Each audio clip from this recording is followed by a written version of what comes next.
Please note, this is a true story and sums up what was going through my mind as I was playing this. And I have no idea I was about to be bullshitted the way I was when I played this. And I can say it is by far the creepiest hack I've ever played. If you were on IRC, you would have heard me talking about it as well. But anyways, it's late at night, I don't have a lot of time, and I need to get to sleep, so this is all I have time for. So, it all happened. On tonight of all nights, I was bored, obviously contemplating what I thought I could do to waste time, so I chatted with the people in SMWC. We had good times, and shared a few laughs together, out of boredom of course. I decided to patrol the hacks waiting to be moderated section. Seems that we had quite a bit, 33 if I recall correctly. The first few hacks I saw was when I sorted them by date, or a couple of really horrible ones with bad screenshots to boot. I naturally showed these hacks to the sensualities currently on SMWC. We were laughing at how bad some of them were, but then I got to a hack called Mario. Just that, nothing more, nothing less. The description seemed quite odd, as if some Japanese hacker was trying to translate the original plot of Super Mario World into English, and failed horribly. I showed this to Kieran, and he started laughing at the description. It reads as follows. As you play the role of Super Mario Plumber, verify that you are beautiful Purenzor again, Bowser, kidnapped the evil king. It is your job to save her. This hack includes 6 levels of very long. I simply dismissed this as someone trying to act Japanese and releasing a crappy port with some edits, so that's what I thought this was at first. Curiosity got the better of me. I decided to download the hack, not knowing what I was in for. Since the single screenshot of a hack was the title screen with nothing but the letters Mario from Super Mario World's title screen, I thought it was a little odd how there were no dates or anything either, as hackers usually place their name and dates on the title to mark when the project was started. So, when I opened the hack, I was greeted by 2 files, one named 3007014, a simple .txt file, a simple txt file, 27 kilobytes in size, and the IPS file, simply named Mario. For some odd reason, I wanted to see what the author of the hack had to say, but when I opened the hack in Notepad, there was nothing but indistinguishable symbols and letters and punctuation, sort of like how when you open a ROM in a text editor like Notepad. Seems like the author just completely copied his ROM to text form. I could be wrong. Taking a closer look at the top of the TXT file, mixed in with the gibberish I found, the only thing that looked like English there, here's what I found. Find me, find me, find me, find me, To be honest, I didn't know what to make of this, and I thought it was simply just to waste some of my time by making me find some text in a gibberish file.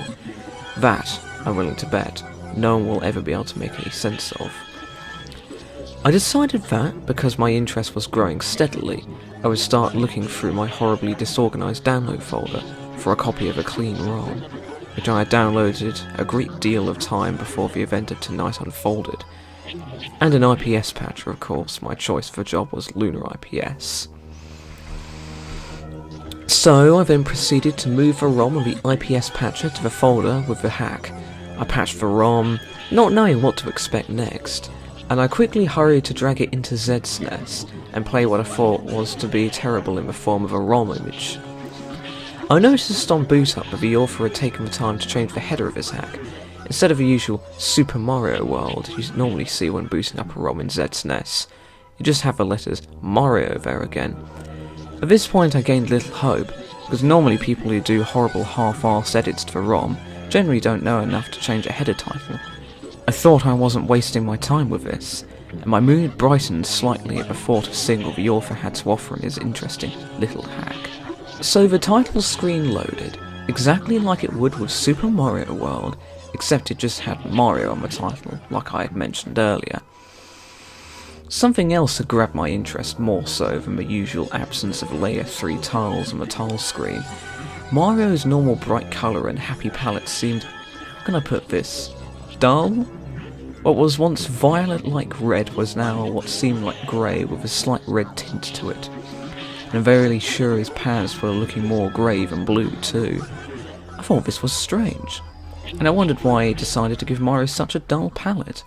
Regardless as to what his intentions were, I felt that something was wrong. Not in the sense that the palette was slightly bad, but that the hack was empty, like something had happened. Upon pressing start and selecting a new file, like a lot of other countless Mario hacks I've played in the past, there was some sort of intro screen that basically described the entirety of the plot in a short paragraph, just enough to fit into a small black box. I began reading, and for the most part, the message stayed the same. There was one key factor that made this interesting. Apparently the main antagonist of this hack wasn't Bowser at the time, it was Mario? What the? This wasn't the original message from Super Mario World, I thought to myself. Normally I wouldn't think anything of this, seeing as how, over my nearly 2 years at SWM Central, I've played countless hacks, and have seen many different intro messages, but this one really stuck out. At this point, I definitely knew there was something odd about this hack. Upon letting the intro level music play, I pressed the start button on my controller to finally get to the overworld and begin our journey into this unknown hack. Upon entering the overworld, everything seemed normal. Same old path levels, same old music, but the levels' names were different. Instead of Yoshi's house, like it had always been in every single Mario game I've ever played, it was now simply just Yoshi's. The house part was gone. I thought that this was strange, and I began to lose hope in the hack because it seemed like barely anything had changed at all from the original.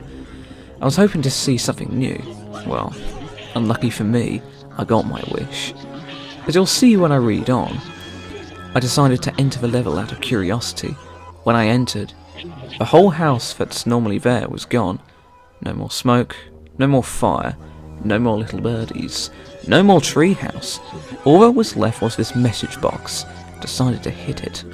Upon opening, the message I expected to be there was replaced with what seemed to be like binary. Apparently, it said notepad. At this point, I was on IRC telling everyone about how the hack was starting to weird me out, which in itself yielded some sarcastic responses, but hey, I was expecting it. Anyways, after this, my interest levels in the hack skyrocketed, and along with it my paranoia. Oh boy, was I in for a fun surprise. So, I decided to head left. Upon reaching what was before known as Yoshi's Island 1, the level was now labelled Never Come Back. Now I thought things were going to be your Kazooie Death Trap, because generally that is what people name their levels in Kazooie hacks, to make sure the player doesn't go there. To my surprise, it wasn't quite that way, though I wish that it had been. Upon entering level 105, I was greeted by the insanely loud clown car sound that Bowser's flying vehicle makes, right before Peach falls out. Of course, with my headphones being moderately high, the sound scared the living shit out of me, which wouldn't have happened if I had been so nervous beforehand. I decided at this time, it would be best if I turned the volume on my headphones down, as to not get any more unpleasant surprises as that one. When I entered the level, other than the music, everything seemed to be the same, except for the fact that the little Koopa that slides on the ledge wasn't there anymore, nor was Banzai Bill. The Dragon Coin was still there, however for some odd reason I wasn't able to collect it, or rather, any Dragon Coins at all. The author made certain of that. I also noticed that there was a brown used block near the spot where the Banzai Bill normally shows up. I can only assume that was a revisit to the level after I had beaten it, like I had heard in some half-assed creepy stories in other Mario games. Now, I was wondering why things were like this, making me wonder about the intro message. Had Mario done something previously to Dinosaur Land? Was this in Bowser's point of view?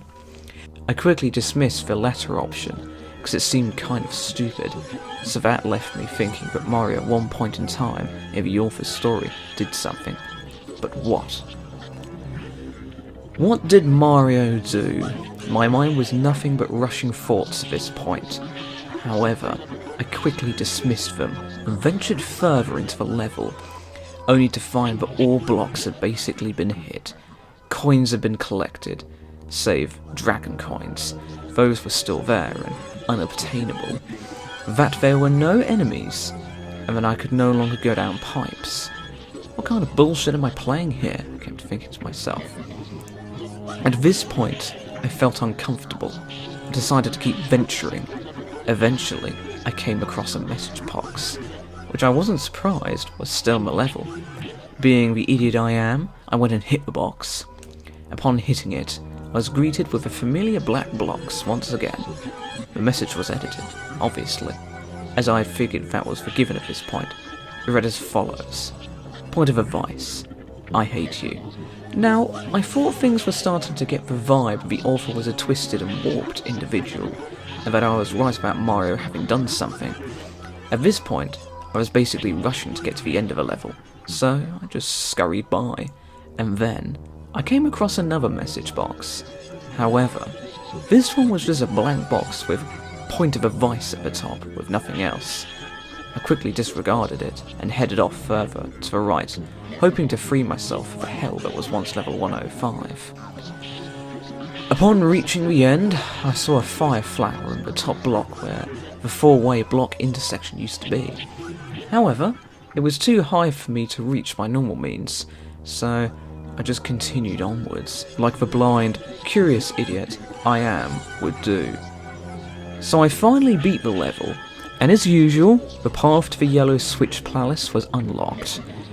I decided to head up the path that normally leads to the Yellow Switch Palace, and I found that when I entered the main overworld, every other landmass and decoration besides the ghosts from the ghost houses and Yoshi's Island itself were gone. Nothing really changed at the Yellow Switch Palace, except for the Switch message. All that changed was that Switched Palace was changed to Mario World. Boring!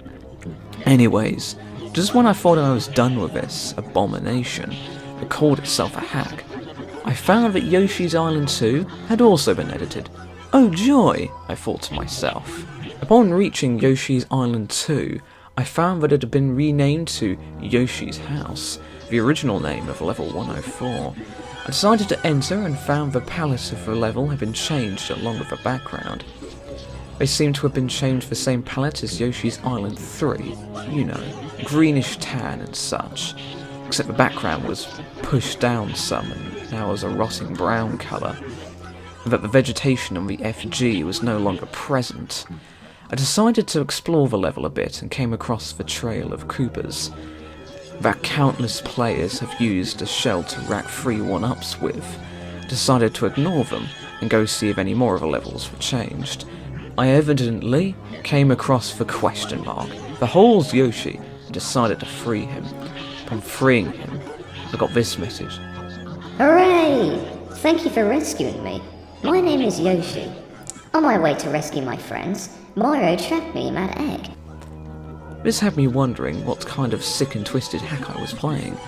I had thoughts of all the possible scenarios of Mario attacking Dinosaur Land horribly and causing irreversible damage. The author had me hooked with this sick little game, and like any other idiot, I took the bait and kept coming back for more. Somewhere not far off from the Yoshi question mark, I found a message box in the same place I remember that it had always been. Though, if I've learned anything at all from playing this, it's that whatever had to be in that message box message was not going to be even remotely normal in the slightest. This made me hesitant to hit it, but I ended up doing so anyways. I wanted to find out more.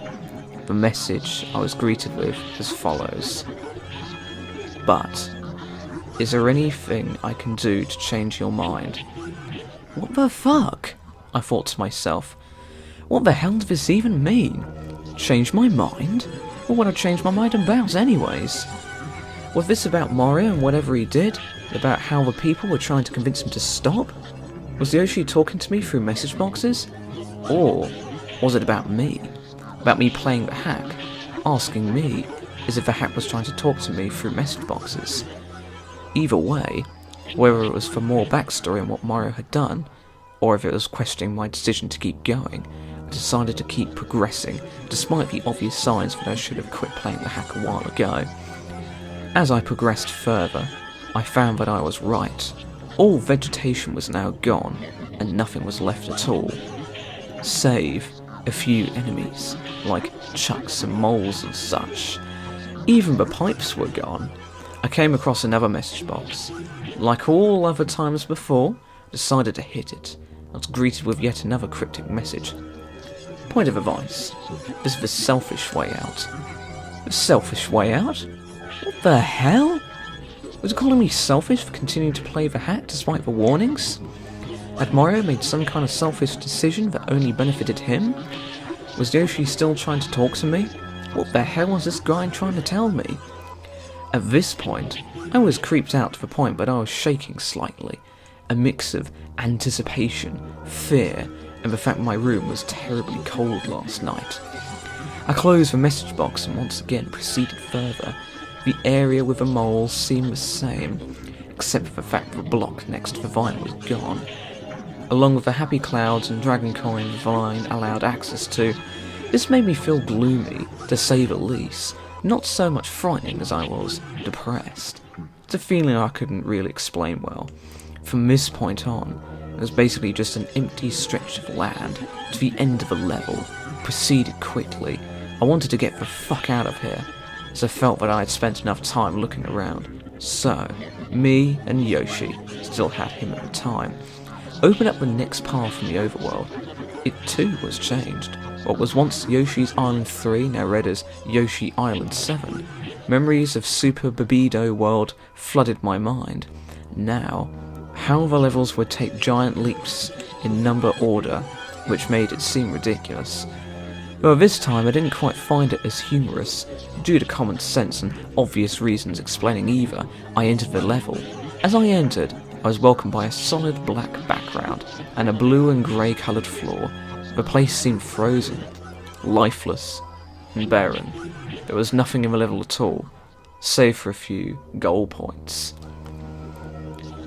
Just a clear stretch of land with nothing else at all, I quickly lost interest and finished the level.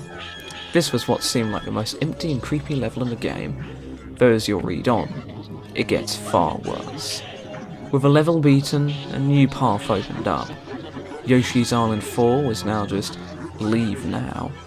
Now I hesitated to whether I would stop playing, but my interest kept me going further. At this point, SMWC was nothing but me posting findings and messages from the hack, so others could experience what I was experiencing. The channel sadly was unusually active. It seemed like no one really cared, or wasn't around. I felt alone, proceeded into the level. For the most part, everything seemed the same, save for the fact that there was now no water at all to keep me from falling into pits, without using Yoshi as a sacrifice. The level was also void of all enemies as well. Whenever I got to an area that seemed too far for me to jump, I found that I could just walk right across on the air, thus getting rid of the need to use Yoshi as a sacrifice. It's apparently that the hat wanted me to keep him. I couldn't tell that much. I was able to get to the pipe that usually leads to the exit level. I went in and found the room was exactly the same. Everything in the right place and nothing edited. Or so I thought. The message box once again broke the mood of that brief moment of relief I had gained upon entering the pipe. You get if you cut at the end. If you collect, you can. At this point, I was questioning whether I should keep going to see how it ends, or quit now while I still have a bit of common sense left. The message box was sort of indistinguishable, and I couldn't really make sense of it. For a moment, I tried to figure out what the box meant, but eventually, I just gave up and beat the level. I figured that the box wasn't worth my time. With the levels beaten, the path to the first world castle opened, now renamed from Number 1, Iggy's Castle, to Number 1, Go Back. I sure did feel welcome here. I decided to completely ignore the level name, as I just wanted to get this over with, and to be done with it forever. It seemed like a normal castle intro was made especially creepy. Given the fact that I had to dismount Yoshi, I felt for the first time that I was actually abandoning him. And I wish I had taken him with me.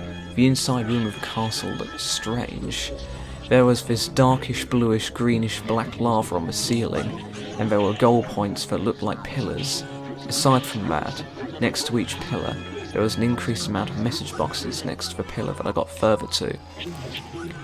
The room was basically just a big hallway with no enemies or anything of the sort.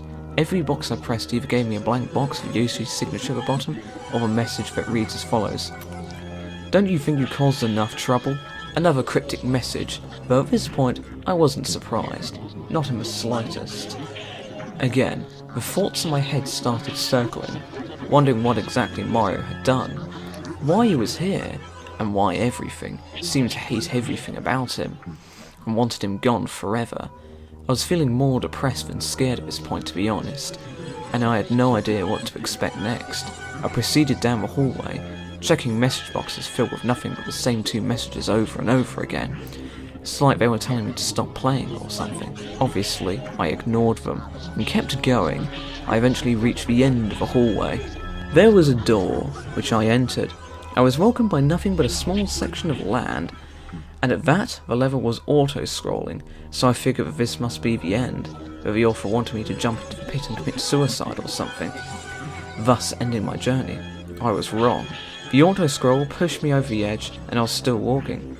Unfortunately, the whole level was nothing but a long stretch of invisible land to another small piece of land, just big enough for a boss door to fit in. The auto-scroll came to a stop, and I prepared for the worst. I gathered my composure, swallowed some of the spit in my mouth, and took a deep breath. I entered. Nothing but a normal Iggy boss. Felt cheated in a way, though I was happy to think it was finally over. I defeated Iggy with 2 jumps effortlessly, which was actually the quickest I've ever beaten him before. After he fell in the lava, the course clear message popped up as usual. It ended, and I was brought to the rescue egg scene. Though instead of a usual message, I was shown something disturbing and vastly different, like a profile of a scene of a crime. It shows as follows. Victim number 1. Eyeballs were unable to be found. The victim was found lying on a carpet. Cause of undeath unknown. Hand marks with unidentifiable fingerprints were found all over the corpse. What the fuck is wrong with this guy? I said as I read the disturbing message. I mean, he was a hag, but still, who the hell was this victim? Why were her eyebrows gouged out? And just what could have made those unidentifiable fingerprints that were found on her body? Was this Mario's doing? Is this what the author was trying to tell me? And furthermore, was the girl Princess Toadstool? It took me a while to see if I read the message correctly. Then I proceeded outwards, though I was wondering what would happen next, since the main map was completely gone, and there was no trace of it anywhere. To my surprise, it still showed the map marked for Donut Plains, the event tile still being there, marking the path to the lone level on the giant map that was once the main world. It was still called Donut Plains 1. I thought we were finally done once more, but when I entered the level, I could see that like the previous times, I was once again wrong. Upon entering, I saw 2 message boxes. They say as follows. There's no way out of here. Fly away. I found it quite strange that both message boxes were contradicting each other. One was telling me that there was no way out of this accursed hell, and the other was telling me that if I could fly away, I could be free. Though I saw no feathers or enemies to grab one with. Was this telling me that I could either rise up and go to heaven, or stay in hell forever? Wallowing in despair? Did I need a cape to proceed? And what happened after this? Is the whole game like this? I began to create more thoughts in my head, trying to figure out the messages the box come out, but to no avail. I began to create more thoughts in my head, trying to figure the message boxes out, but to no avail. I proceeded to walk to the right. I made a jump, but I found that I was stuck in the area. There was an invisible wall, and I thought I had hit a dead end. When I landed, I tried moving right again, to see if there was any way to go on. All of a sudden, I hear the pipe sound, and I was making the pipe animation, except there was no pipe present, so it looked quite odd. I was then taken to a level with a black background, stone blocks for ground, and a small door. I was immediately given a mushroom to prevent me from entering it, so I proceeded further to see if there was anything else in the level. I found that the room was nothing but a long stretch of concrete blocks, and doors that were too small for me to enter because of the mushroom I got. It's obvious that the author didn't want me to go through any of it. It's obvious the author didn't want me to go through any of them, or I wouldn't have got the mushroom in the first place. As I proceeded, I found myself at a dead end. Since there was nothing left for me to look at, I tried to go right again. It worked. I went through the brick wall. It acted like a pipe, and I did a pipe animation that looked like I was going into the darkness. I was then taken to a small room with what seemed like a pit and a wall. I jumped down the pit, seeing as how there was no other option. Though I found that the bottom of the pit was solid, I tried pressing down a bunch of areas until I came across a pipe. Mario slowly did the pipe transition downwards off the screen. Expecting another level, I waited, but there was no more. Just a black screen. I was unable to continue. Unable to pause or exit the level, or move. There was nothing. Nothing at all. This was a video game representation of death. A crash. Mario had died. After playing, I think I finally understand what was happening.